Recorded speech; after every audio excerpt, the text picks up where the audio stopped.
On December 7, 1941, a surprise aerial attack on the U.S. naval base at Pearl Harbor on Oahu Island, Hawaii, by the Japanese precipitated the entry of the United States into World War II.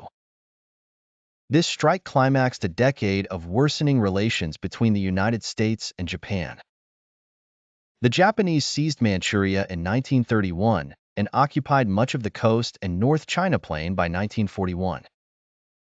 In the late 1930s, American foreign policy in the Pacific hinged on support for China, which necessarily brought Japan into conflict with the United States. As early as 1931, the Tokyo government extended its control over Manchuria and cemented its hold with the creation of the puppet state of Manchukuo. Open warfare began between Japan and the United Front of Chinese Nationalists and the Chinese Communist Party in 1937, leading to the U.S. extending its first loan to China in 1938. In July 1939, the U.S. announced the termination of the 1911 Treaty of Commerce and Navigation with Japan, and by the summer of 1940, began to restrict export materials useful in war to Japan, heightening tensions.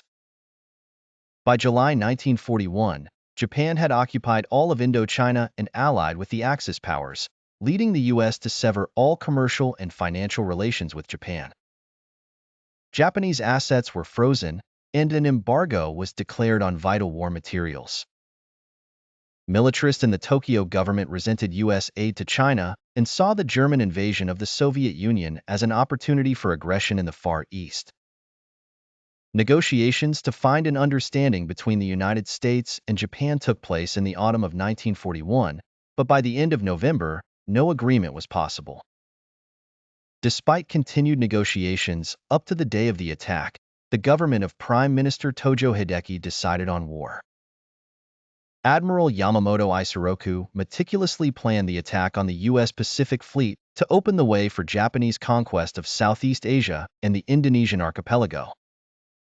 Orders for the assault were issued on November 5, and by November 16, the task force began to rendezvous. Commanders were instructed that the fleet might be recalled if negotiations in Washington, D.C. produced a favorable outcome. On November 26, Vice Admiral Nagumo Chuchi led a fleet to a point north of Hawaii, from where about 360 planes were launched for the attack.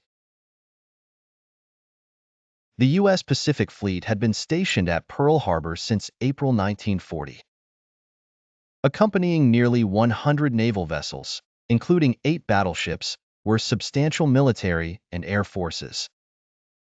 Amid mounting tensions, Admiral Husband E. Kimmel and Lieutenant General Walter C. Short, who shared command at Pearl Harbor, received warnings of possible war on multiple occasions, specifically on October 16, November 24, and November 27. The notice of November 27 to Kimmel began with, "This dispatch is to be considered a war warning," and emphasized that negotiations have ceased, instructing the admiral to execute an appropriate defensive deployment. Kimmel was further ordered to undertake such reconnaissance and other measures as you deem necessary. The communication to Short on the same day declared that hostile action is possible at any moment and similarly urged measures of reconnaissance.